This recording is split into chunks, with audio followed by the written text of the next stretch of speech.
Good evening, namaste, namaskar, dosto. Thank you very much for tuning in to All India Runners Motivation. This month is a very important month for us because we are doing ultra runners and ultra running month. All the runners are from India. Some excellent greats. We have people who have ran for many kilometers. People who have helped other people to run, and people have organized endurance runs and ultra runs. And I'm very proud and privileged to introduce my guest for today. He is a runner par excellence. He has done a lot of ultras. He has done a lot of half marathons, especially like he has ran 56 half marathons in consecutive Sundays between 2015 and 2016.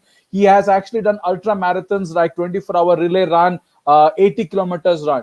Not only he has ran, but he is also actually organized a lot of 100-mile runs. He is also the race director for one of the best marathons, the Surat Night Marathon, which had around 55,000 participants, one of the biggest night marathons in the country. He has organized more than 100 races in the past 7 years.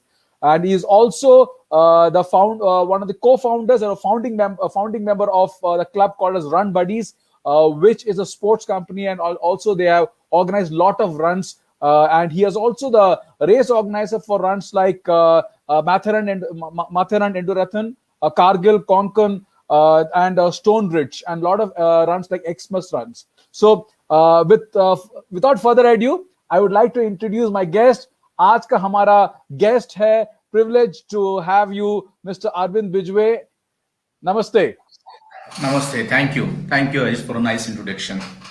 You're welcome, and it is so nice that you've taken the time. And for me, it is a matter of great pride and privilege that this month of, I would say, ultra marathon interviews or run interviews of ultra marathoners, and I'm starting with none other than you. It has been always my dream, and I told you about that, my dream, when I actually heard Raj Vadgama during his La Ultra interview. He said, मेरा friend Arvind Bijwe Pune से आया, and then it was so nice.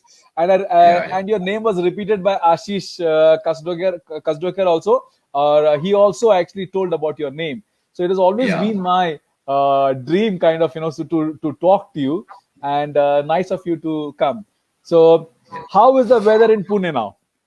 Oh, it's getting hotter and hotter day by day now. Okay, so basically normal weather is coming up in Absolutely. Pune. Yes. Yeah. Okay, so Good, we good, have people. good weather for preparation of bad water, Death Valley race. Absolutely, yes. Good weather, and if Japan is going to be humid, it's good for the Olympians also to prepare in such weather. Yes, Yeah. absolutely. We have got a lot of people coming and saying hello to you. We have got Nitin Kamamkar who's saying hello all the way from. We got people from Bangalore. Oh, great. Deepen, he's there. We got Tushar who's also saying hello to you. Pramod Satpute, who's also from. I think he's from Bede, and he's also saying hello to you. So we got a lot of Great, viewers great. who is actually conveying their hellos, and we got one special guest. He has recently qualified for the 24-hour run, where he actually achieved the qualification distance of 119 plus kilometers. Mr. Parveen Kumar Sangwan, all the way from Oh, Delhi. Although wow. Parveen will say he's not from Delhi, but he's from Bahadurgarh, which is near Okay. Gurgaon. But Yeah. he is actually last month he had come in, and all the interviews of ultra marathons that I'm doing it for his team because they are the first time qualifiers, and Yeah. they're very eager to listen to people who have experienced and people who are actually done a lot of runs. So let us start with the first one. I'm sorry, Parveen is correcting me. Sorry, Parveen, I know it's not 119. Can you please add 100 more kilometers to that? It is 219.54 kilometers. Okay, fine. 119 was just to get what is that participant medal. So, Arvind, just tell us a bit about yourself. I've read a lot about you, but it will be nice for the audience to know about your childhood and your interest in sports, please. Yeah. So I keep saying that my first love is sports. I mean, Right from childhood, I played many sports. Running happened to me as an accident because I was a basketball player, and one of my coach told me that I should get into the individual sports, and that is where the running happened to me. And then I used to do a short distance track and field runs during the school days, and for that practice, the coach used to tell us to do the long distance running. We had no idea. We had no Garmin. We had no idea how much kilometer we are running. I realized after when we got into some 10 years back, when we in the second inning when we got into running, I realized that I actually ran half marathon during my school days, but we didn't know it's called half marathon. They used to call it Hindu Yuva Chetna Daud, and Okay. we had no idea about the distance. So that's and I played various sports. I was always, I mean, into sports, and during my um the corporate world, I got into this thing of purpose of life, and then every time the answer is to come that sports is something which I can live for, and that's where the One Life Club, Run Buddies, Sportians happen, and that's what I've been doing for last 10 years. Wonderful. You've also represented in basketball, right? The state Yeah. as well as and also nationals. Yeah, national and university. So I played national and university. I played university for basketball, and I played national for four different sports like basketball. There's a game called korfball, which I don't know how many people know. It's similar to basketball.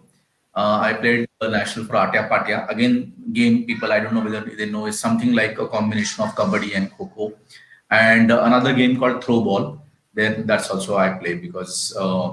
I mean, as I said, I can spend my entire day on the ground, on the court, or wherever basically. So how was it during childhood? How did your parents react with the child being, on the ground throughout the day? How was Oh, it? yeah, there is a very interesting story about this. So the time has changed. I mean, today I'm actually changed my place because I wanted my kid to get the facility of sports and all. But those days the scene was completely different. There we were talking about I actually used to hide with my parents that I'm playing. I mean, my parents were not even aware for a long time that other than basketball, I do athletics also and throw ball also and corporal. So they had no idea.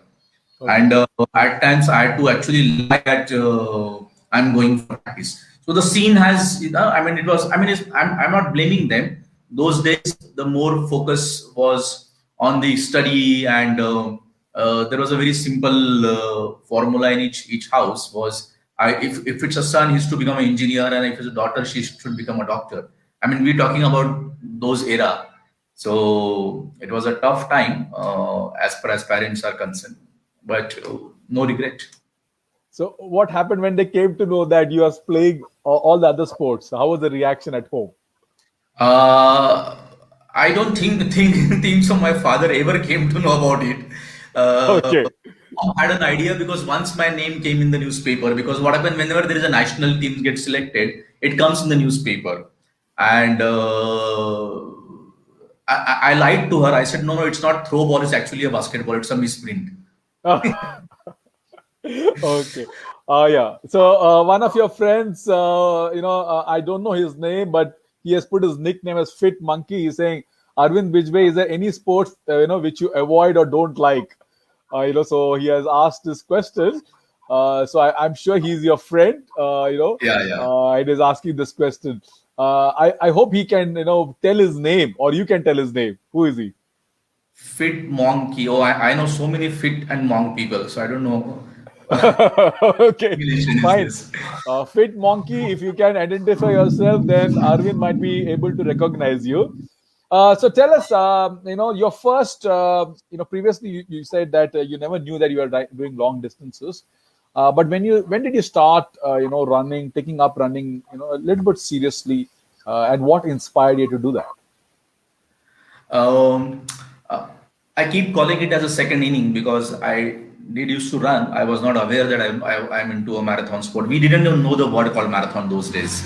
So in Pune is a city of runners and cyclists and all this. So in second inning, I just said I keep trying. I play badminton, I play squash, and I keep doing a lot of stuff. And so when I was doing cycling one day, I met Nikhil Shah, who's the founder of Pune Running, and I call him as a running baba. He those days used to actually literally convince people to take up running. He used to get everybody, every walker you see, he'll go and contact him and say come for running. And I think he's the one who actually got me into running back. And because my concept those days is I used to cycle, and I used to think ki running is happening anyway because I play squash, I play badminton, so the cardio is happening. So why to run? And anyway, there was no idea that time that there are marathons and all that stuff basically. And that's how it started. And it just become a addiction now. I mean, a good addiction to have. Okay. Thank you so much for answering. We have identified the fit monk key. His name is Nilesh Yadav. So Okay. he has conveyed his hello to you. So Yes. just that, so tell us a bit about your first serious race. How was it? How did it go? What was the distance? And what were your learnings from that? Yeah. So as I said, when I was actually mainly doing cycling, and that year I did Manali Leh Khardungla, which I'm talking about 2011 or 12. So after that, I have attempted one race called Ragat Sahyadri. It's a two days killer race which happens in Kolhapur region. Very beautiful but very tough race. And what happens is it's basically a team race, and we were going through the mountains and hills and jungle and mud. It was a rainy season, and on a second day we were almost finishing the race towards the uh, I'm not remembering the name now, the finish line.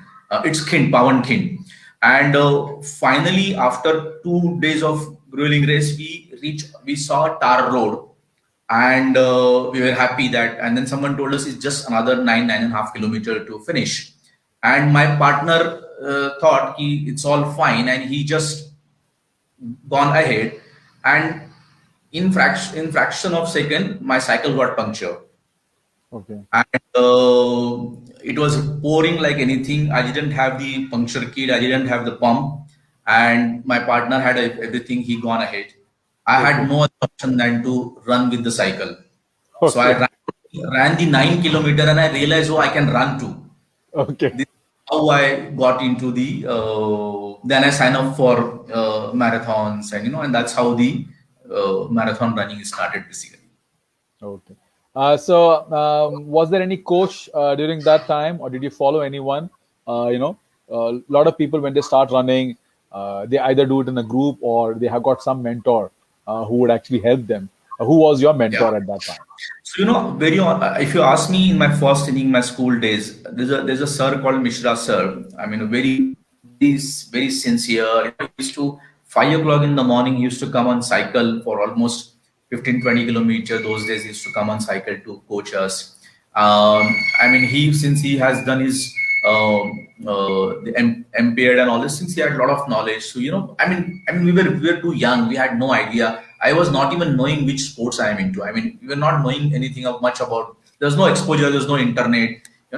And he took really a lot of effort. So if I have to say, as far as running is concerned, I'll say he's my first coach.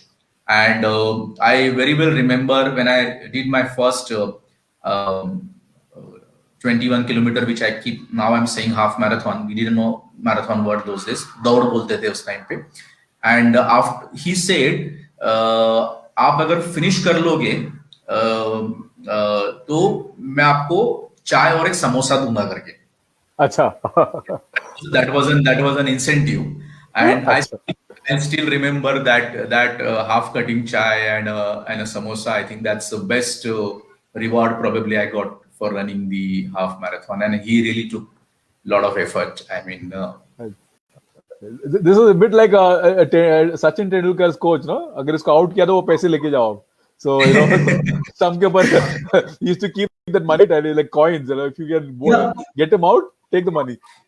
Amazing thing about this coaches is there was no social media, right? So they are like unsung hero. No one knows him. I have no idea where he is. Okay, he doesn't get any recognition. Salaries were not that great.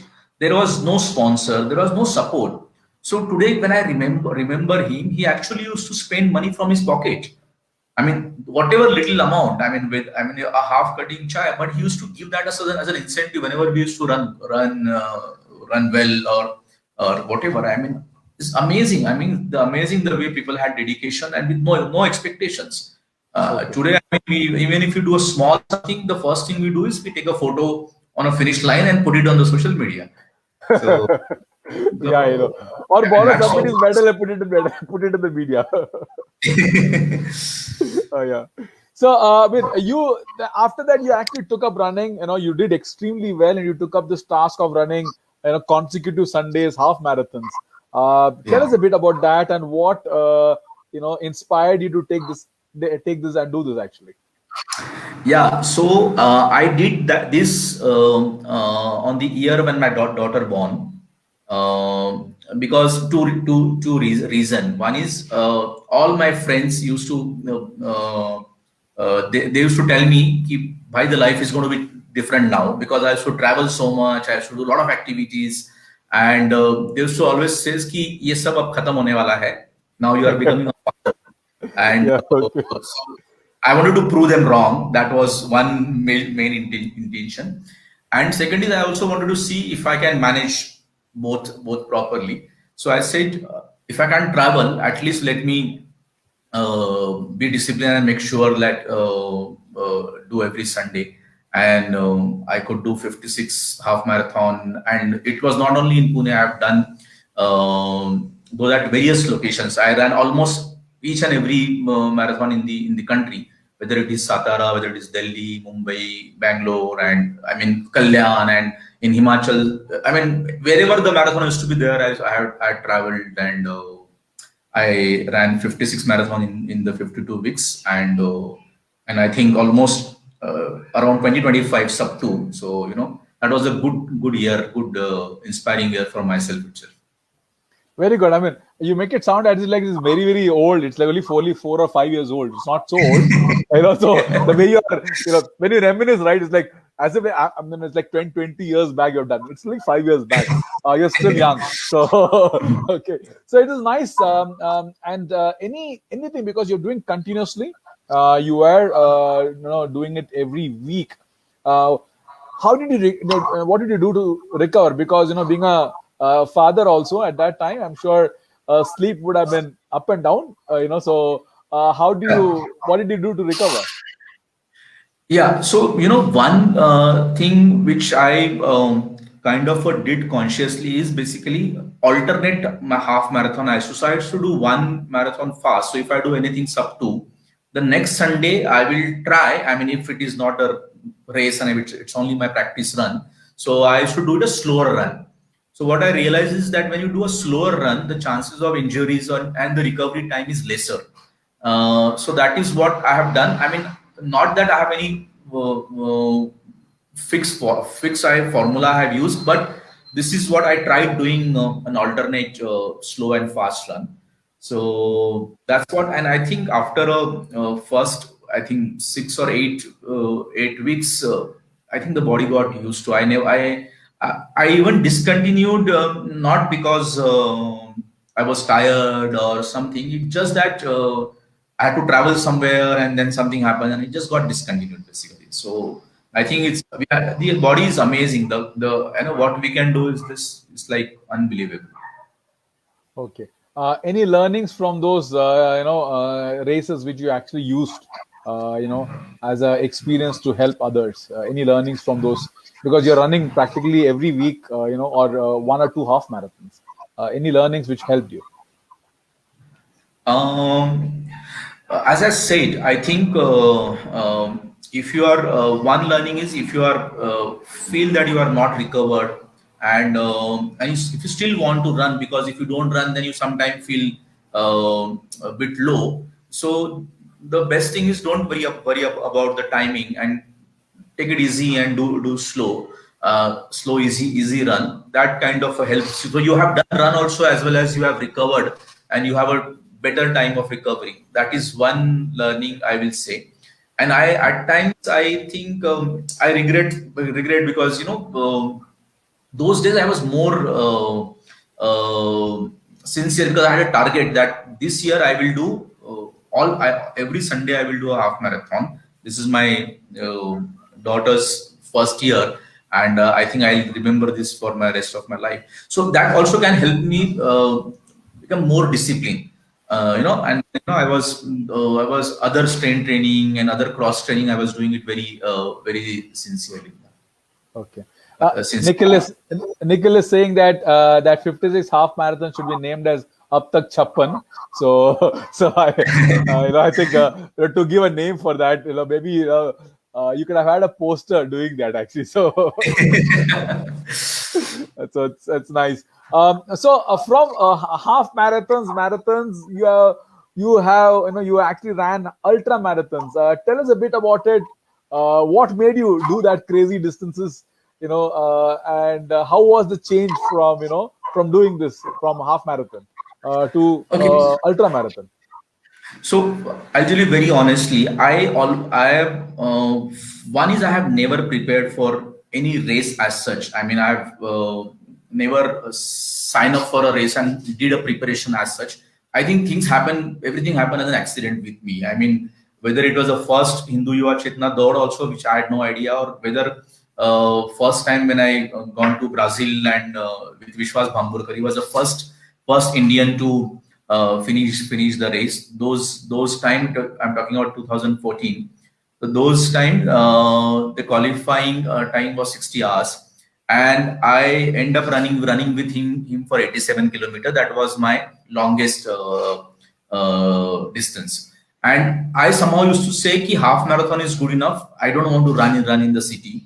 I 42 kilometers, I don't want to run the city. I'll prefer to run in the hills and mountains and all.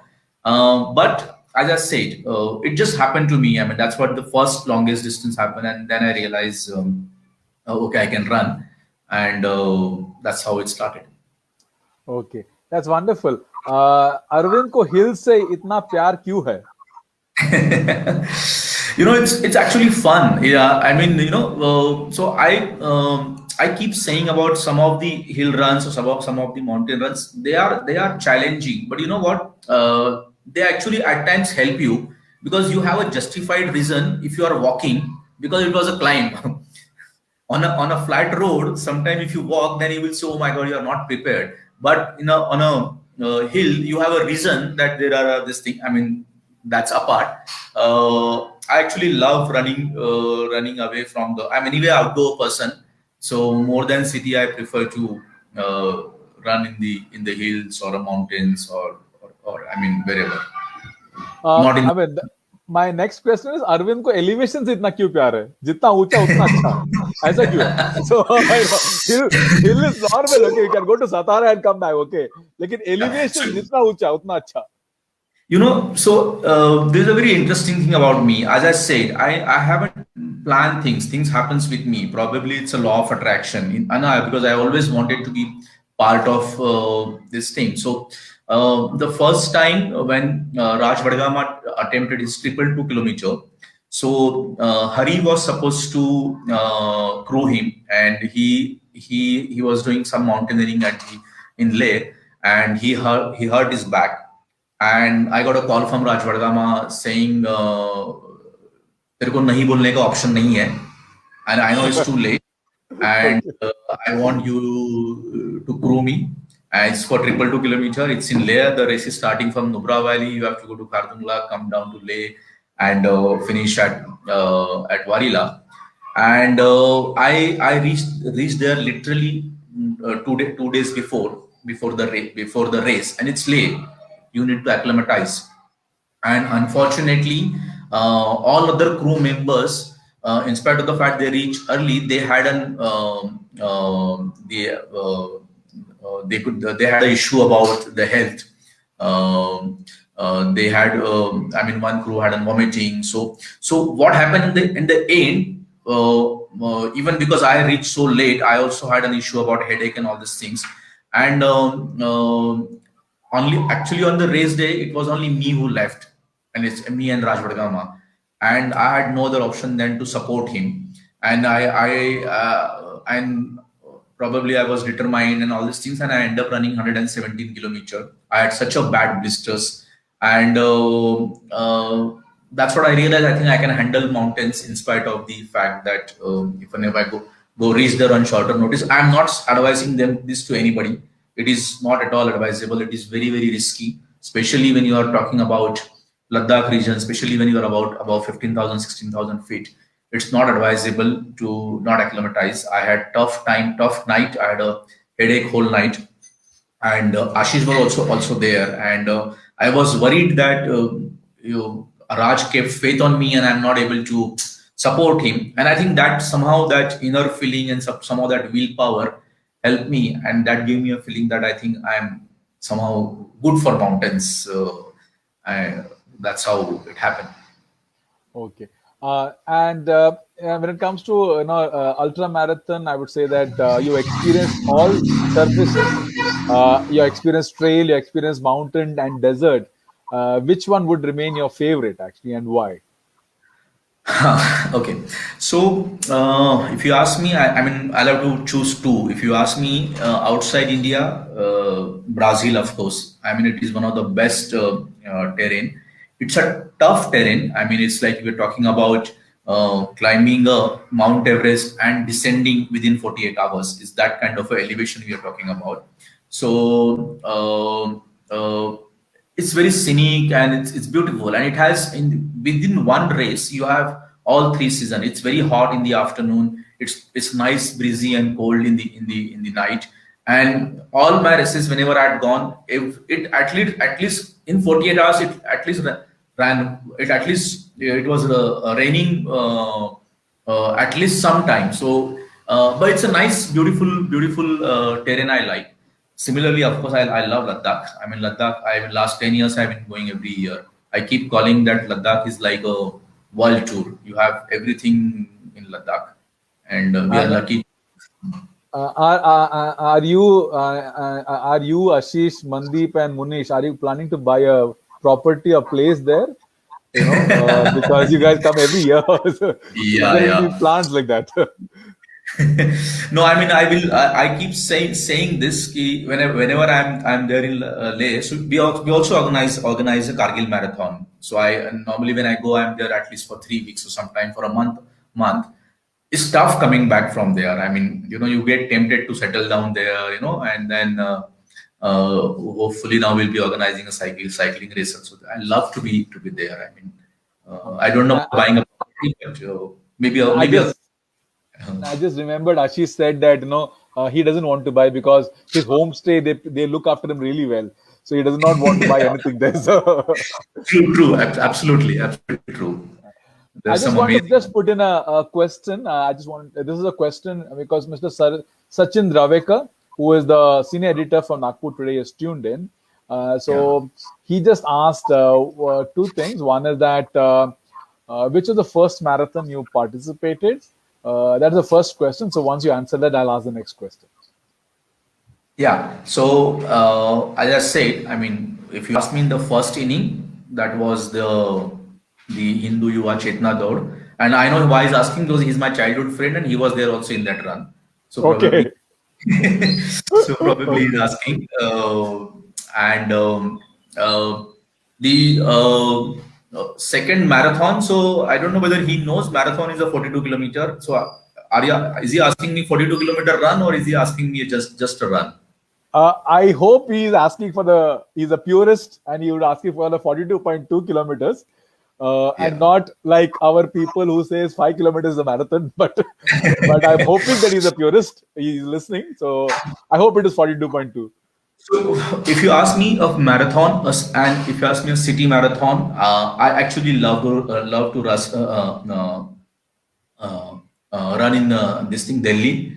Delhi, one, the route is flat. though it's in city, but it goes through Rajpath and India Gate.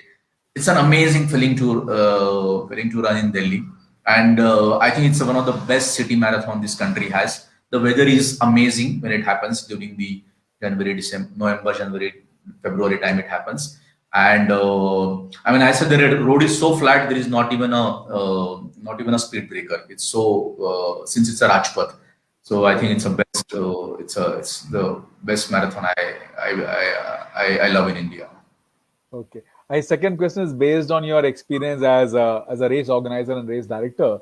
He's asking that what are your plans to bring to make Nagpur, on the running map, Nagpur in the forefront of the running map.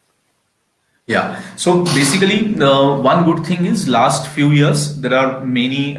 We done couple of events. We were the race management team for Orange City Marathon, and Nagpur is picking up big time. Running, cycling both, and that's a good sign. And there has been a trail also built by Orange City runners around the Ambazari Lake, and it's encouraging the things happening in Nagpur, and I think I mean, there are going to be bigger events soon in Nagpur.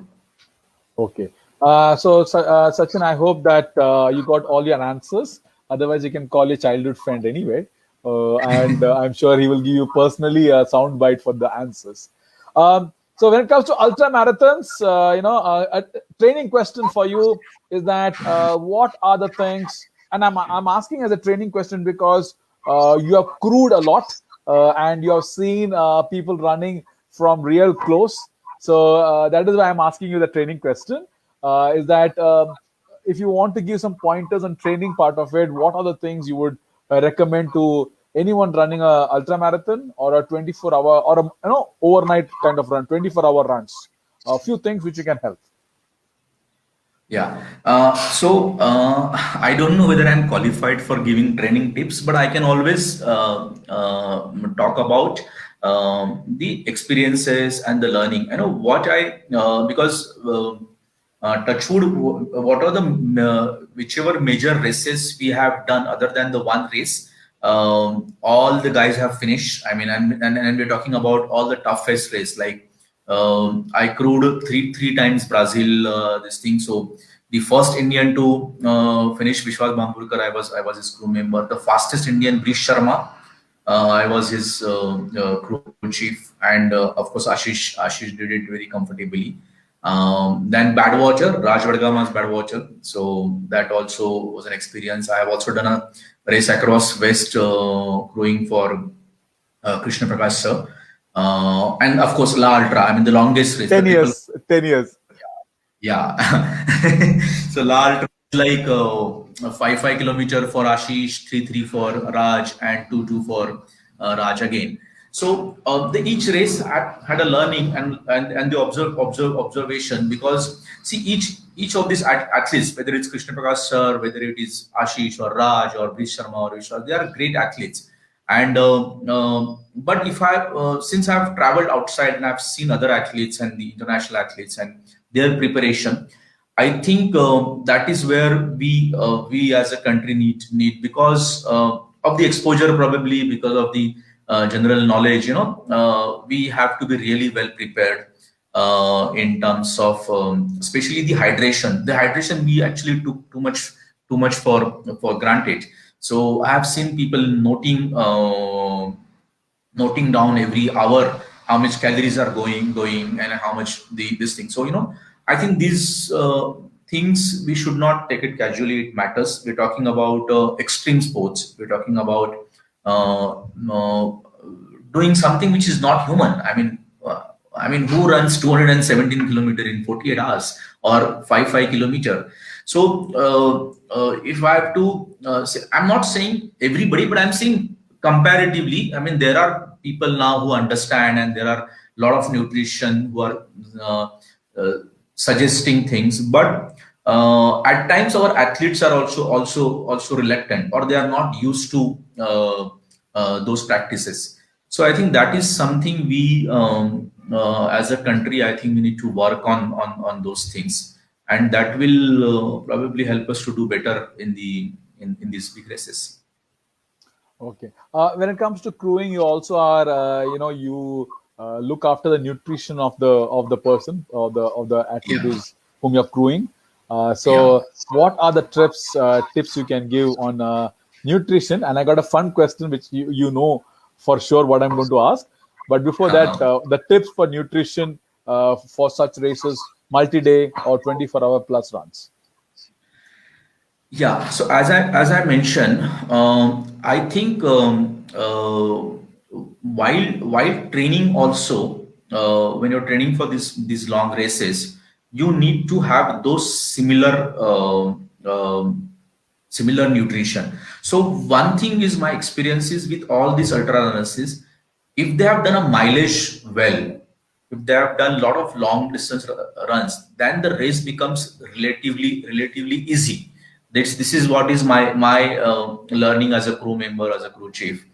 And second thing is, while they're doing this practice, the nutrition they follow, that nutrition also should not be casual, because so at times you are not practicing more than 24 hours, but that 24 hours whatever you are having, that also should be similar to what you're going to have in the race. Otherwise it becomes challenging, because you are not used to that. So uh, so so for the ultra athletes, it's very important that even during the practice they have to maintain a similar nutrition, which eventually they'll have to multiply in the race time. And it should be a calorie base, because there is so much of calorie loss happening, and you are continuously running, you are continuously up there on the foot, you are sleep deprived. So there are cases happen where, because of not correct nutrition, the athlete had a hallucination. So all that learning, all that thing is very important, I think. And that's what I think. I mean, nutrition is a very key thing. The way mileage is important, equally nutrition is important. Okay, wonderful. Before I ask you that fun question, which you know it's coming, I just want to Yeah. let you know we have a superstar also who's superstar of Ultra. Her name is Becky Page, who is actually logged in and conveying her hello to you. Hey, Uh, hi, so Vicky. so She's a superwoman ultra runner. Good to have. absolutely yes. So I am so thrilled that she has tuned in, and thanks Arvind for that. That's the first time she has tuned in. So Yeah, I'm very yeah. happy that she's there. I'm hoping that she listens. It's always nice to see her timings on a weekly basis. She does a half marathon or no, full marathons, or sometimes on a Sunday she just does 50 kilometers plus. So it Yeah, comes, yeah. I think, very She, natural for her. How do you I know her? remember, yeah, I remember her. I've seen her running in Kargil Ultra. I've seen her running otherwise also, and I think she's doing a fantastic job in Northeast, and amazing to have her here. Okay. My the fun question which I want to ask you this, which I came to know from Ashish's interview, Yeah. also, ये सत्तू का रहस्य क्या है? Because Yeah. that is what helped him in 555. So you have to tell us कहाँ से मिला ये रहस्य और कैसे experiment किया, and how did it help Ashish and can help Yeah. others too. Yeah. So, there's a very interesting year, that year when Ashish did 555, because I just came back from the Badwater race, which is below sea, Death Valley. And before that, I was crewing for Krishnapurga Raw. So I think within a 3 or 4 months, I think I've done these three races. And what I've realized in Race Across West about this cyclist, and even saying Badwater is like the ultra running this thing. There are 100 runners comes from all over the world, and then whenever I go, I make sure I talk to them and I understand, and then I realize those guys were very this thing about the continuous calorie intake, and they have lot of this drinks, which drinks, or what you say, the gels, which they consume. And when I was talking with Ashish is not into all this too much of energy drink, or too much of his he's like a something raw. And then we were discussing, and then there's a nutrition called Swati also. So we were discussing, and then that's how ये घोड़े का जो चना खा के घोड़ा भागता है ना, that is Sattu comes in and he likes it, and I think it worked very well with us. It's absolutely, it's a best thing which I recommend in the Indian athletes. So उसका जरा ratio measurement को बताएंगे कि 1 liter is to how much sattu powder? No, so basically, sattu, it's a typically in a glass, you put two full spoon of sattu and just mix it. The best thing is you can have it with hot warm water also, and you can have it with cold water also. And then if you want to make it sweet or something, you can also put good or something. There are various options. But again, I'm saying that all these things you should actually do when you're doing practicing also, because sometimes what works with someone, it doesn't mean it will work with others. Because I was lucky enough to see these athletes so closely, and I realized that each athlete is different. For example, Brish Sharma. I mean, he's such a strong athlete. And in Brazil, I've seen him running. He's the fastest Indian to finish the Brazil 135, and he's done it very comfortably. He could have done it much better. This thing. I mean, on the route, when we were halfway, I've done my calculation and I realized that Breeze, we have a chance to do 36. So he was singing a song and he said, "Chalo, chalo karte hai." So he has the potential, and he can do probably much better. So each athlete has their own this thing. So he drinks coconut water with energy drink mix. So, and probably that works with him very well. So I think though Sattu is best as per me. I mean, Ashish had a great experience with Sattu, but I think people need to figure out I think the energy intake, the calories you lose, and the calorie in and calorie out, that calculation has to be really good if you want to finish strong. Okay.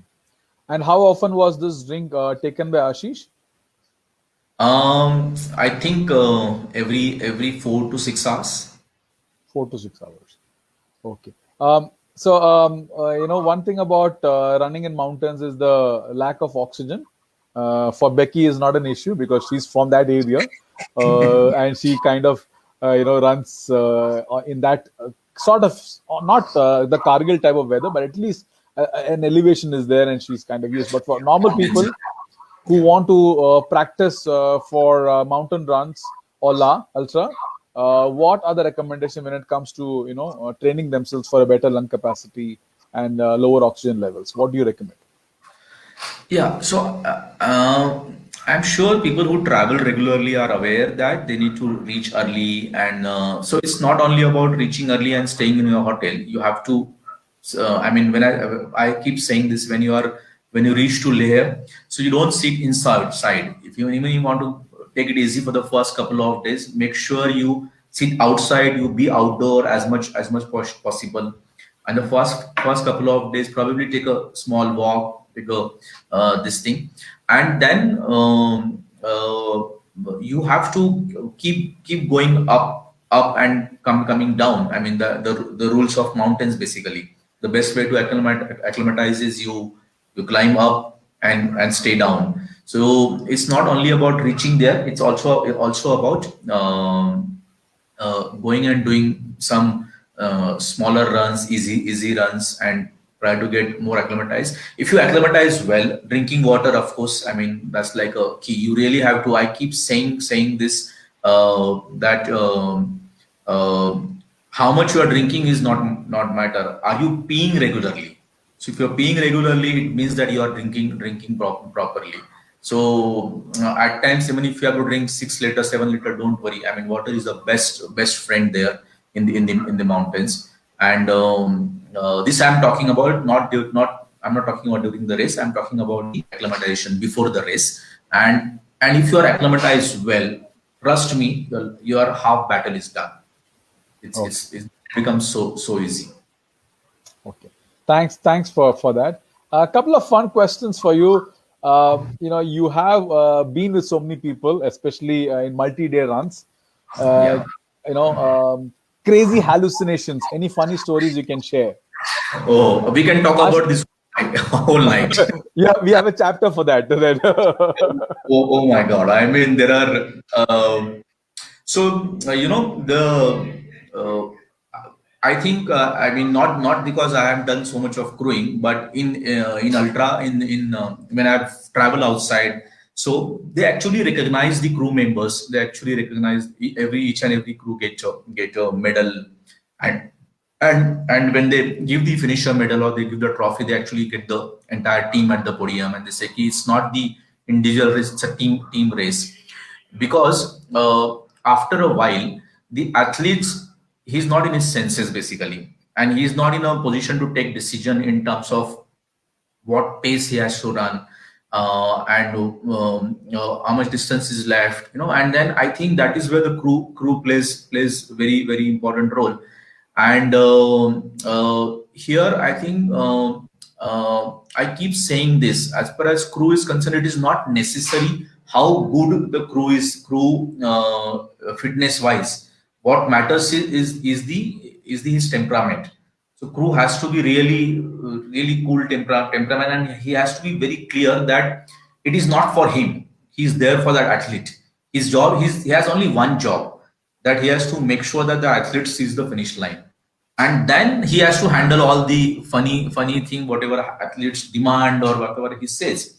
And the hallucination stories are, I mean, I don't know to take I'll not take the name of the name of the any athlete here.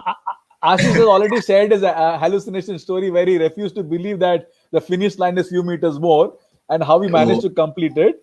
oh my But if you have got something else to share, it will be nicer. So I'll share one about Vishwas. I mean, we were too cut to cut.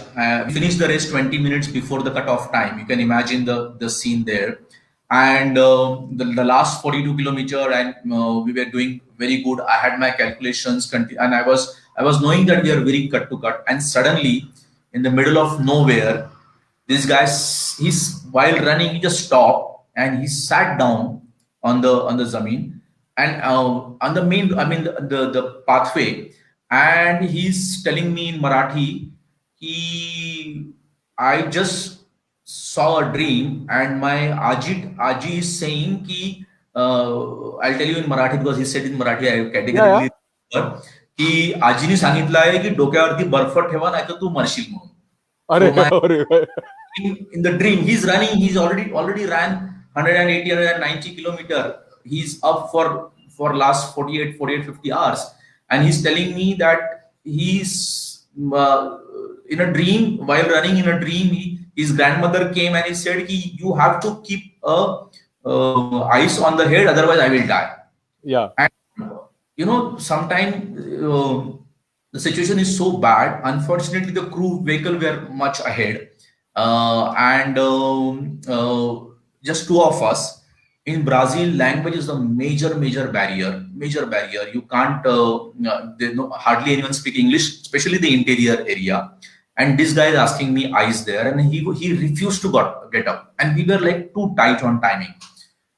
I said and I tried my level best. He was not listening. Then somehow I had gone here and there. I found one farmhouse. I was trying to explain them that I need ice. They had no idea what I'm talking. Okay. You imagine, I got into their house. I opened the fridge. I showed them the ice, and then I took the ice because there is no communication. They're not understanding what I'm asking. I mean, they were almost supposed to hit me because I enter in their Enter the house. house. Go to the fridge. Oh my God. I mean, I had such a tough this thing. Somehow I managed to get the ice. I put it on his head, and he's saying, see, I told you, now I'm alive. Oh my God. So there are endless stories like this. I mean, there are so many stories about hallucination where people are seeing mountains moving and whatnot. So Yeah, there are people who see people also. People like Courtney Dauwalter says, skeletons playing violin, or some farmer playing violin. Okay, yeah, so there are a lot of funny stories that way. In fact, yeah, yeah. they reminisce because I don't think they remember the funny story. The crew member is going to tell them that this is what they did. Correct. So in one of the race, there was a runner from Hong Kong, and he was a solo. There was no support. So since he was almost together with our athlete, so I was trying to help him also, and he told me for last 1 hour there is somebody continuously clicking my photos. You tell this guy not to click my photos, and I asked him where is he? So he's showing me the trees and Okay. and I tried to tell him that there is nobody. He said, "No, no, I'm telling you. It's been happening with me for last 1 hour, and these guys are clicking my photos, and I don't like I'm getting disturbed." So I had to tell him, "Okay, I'll talk to them and all that stuff." And the Okay. tree. So I talked Yeah. to the tree and I said, He's not liking it. Please in the photos." Okay, that's a really funny story. So, Avid, in all the videos of La Ultra which I've seen, Maggi noodle seems to be the favorite. Why is that a favorite of many people? Why is Maggi such a big hit amongst runners? In La Ultra. I think probably that's the only option available, and which is hot and liquid. Okay. I Okay. think that's the probably. But even very honestly, yes, I don't eat Maggie otherwise at all. But when it comes to Ladakh, I think Maggie is the favorite food somehow, because I think I think it's an easily available thing, and it's warm and it's like hot and nice. So I think that should be the probably reason. So, off late, you seem to have a new hobby, which is forts. So, fort and Arvind Bijwa का क्या है गहरा रिश्ता? Because every Sunday or every weekend, you are with a flag on top of some fort. I know Yeah. Ashish is doing that for his Yeah. 50-50. Are you Correct. accompanying him, or is it like a solo fort effort? Yeah, so I have done few with Ashish.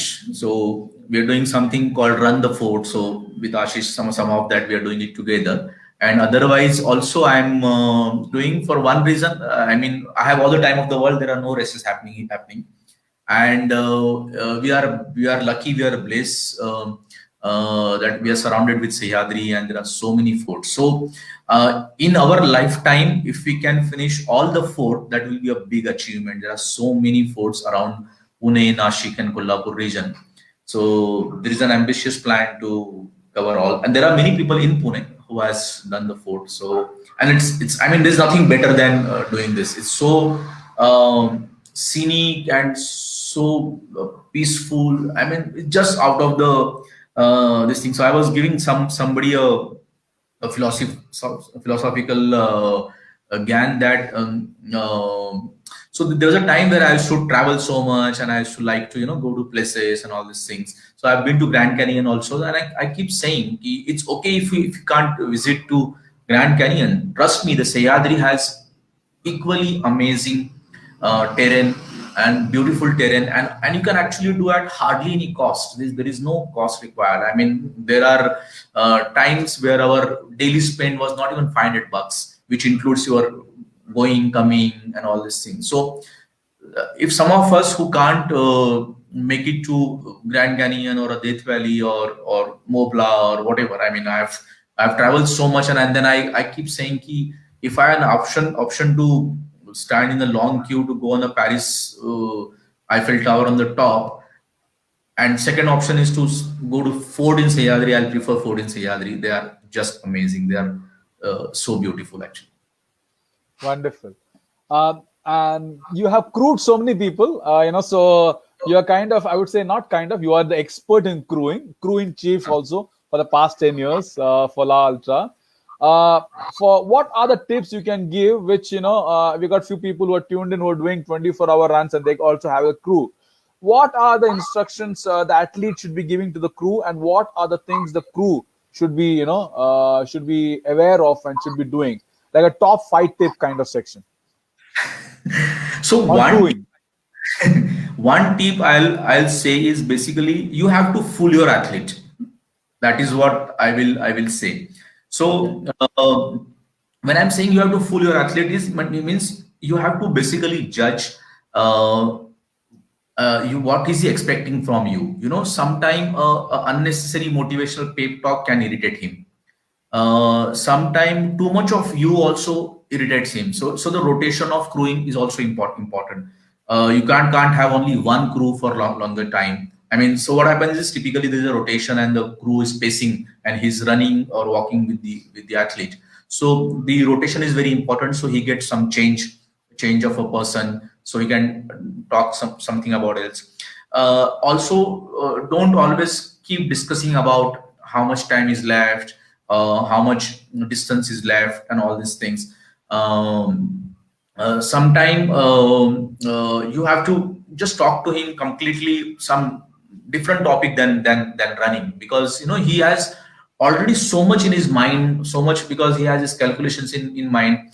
And mostly what happens is I mean, most of the time whatever we plan on paper and what actually happens, there's always a gap. There's always an ambitious plan to finish the race 36 hours, and you end up finishing 40 hours or 42 hours or more than that. So then at times avoid all those things we're talking about. Is talk something else. And you We have to remember, it's not for us, it is for the athlete. So he's a top priority. You know, there are times where, you know, I had to tell my team members, guys, his every minute is important, because and you have to be really this thing. I mean, there, it doesn't matter what background you're coming from, what post you're holding, and how big you are. It doesn't matter. There, if you have to remove his shoes, you have to remove his shoes. If you have to massage and give him stretching, you have to give. So you know, you have to remember anything and every. You have to be prepared to do anything and everything to support your athlete.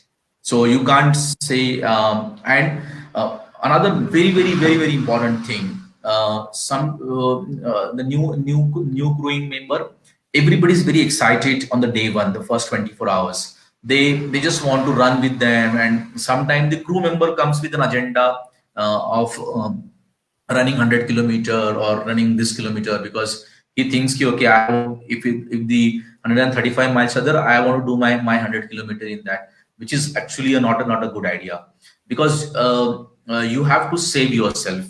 um, uh, because after 24 hours, after 36 hours, second day, everybody is tired. The second night is the toughest night, especially at 1 o'clock in the night. Second night, everybody is tired. Your driver is tired, your crew member is tired, your athlete is tired, and that is where the rotation of crewing is very important. So I think the crew chief is very important, and the blend of the team is very important. So you have to actually follow the army rule there. The chief is right, the boss is always right, and you have to follow him, because if you tell him, even if you are not feeling sleepy, but if your chief is telling you to sleep, take rest, because he knows that he needs you on the second night. So that's very important, because this is what I have experienced, and this is what I think. Like, one of the reason the 5 kilometer for 5 days we could do it, because we had an amazing team blending. There was a time where even the family member of the athlete, I told them, guys, no. I mean, we had a plan. We'll stick to plan. You have your own agendas. It's fine, but we have decided something, we will decide something. So there was a, like a Tanglangla pass, we decided that I made a very strict rule that every 1 kilometer we will change the pacer, because it's tough to acclimatize and this thing. So at times the pacer or the crew members would tell me, no, we can do better. I said, it's not about what you feel, it's about the plan we made. So one is, we have to convince the entire team that you have to listen to crew chief. It doesn't matter who you are, what is your age, what background you comes for. It's a race, it's a team. So you have to listen to the crew chief. That's very, very important. You have to save yourself for the finish line. You have to save yourself for the second day, and that's the key thing, I think. Okay. Thanks for answering. Anything which the athlete should be instructing to the crew? Tough question. Athlete should. I didn't get it. What exactly you mean?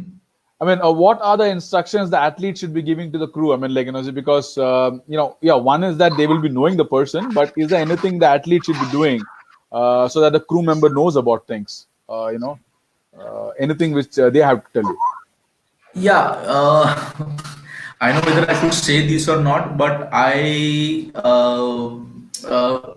miss to say this. I keep saying the athlete should actually avoid to get a spouse as a crew member. Okay. That's a tough thing. Luckily, I have crewed a lot of bachelors, so I didn't.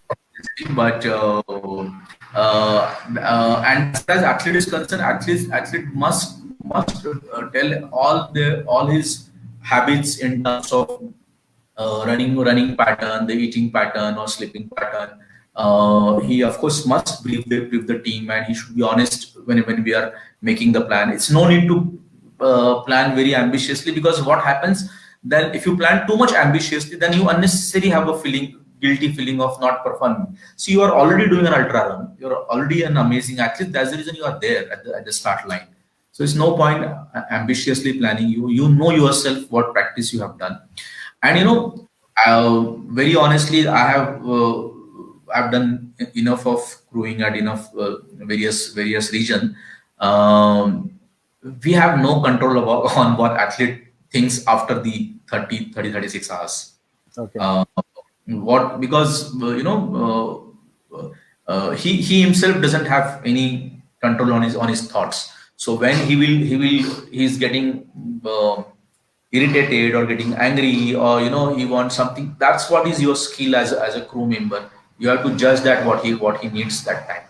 At times I've seen people unnecessary motivating, unnecessary pushing. No, sometimes just leave him alone. He needs his own time.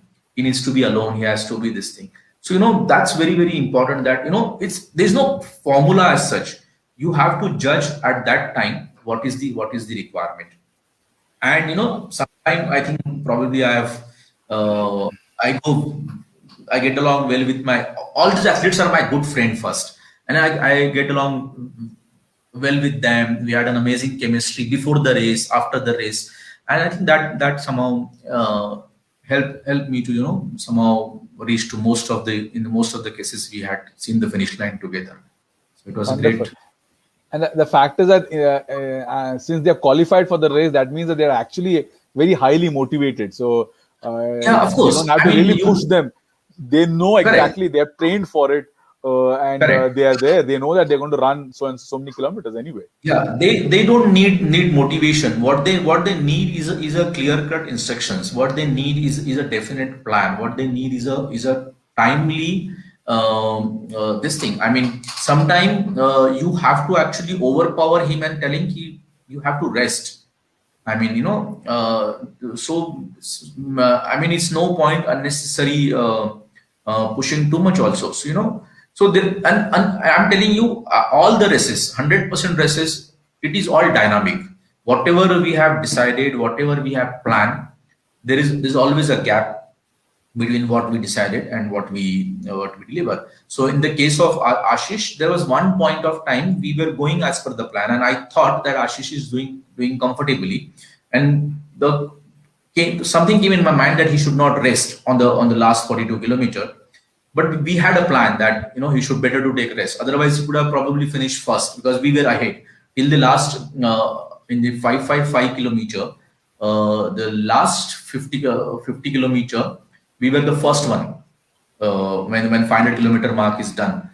We were the first one to reach to the cutoff time, and we were way ahead of the other two athletes. But he slept for 2-3 hours.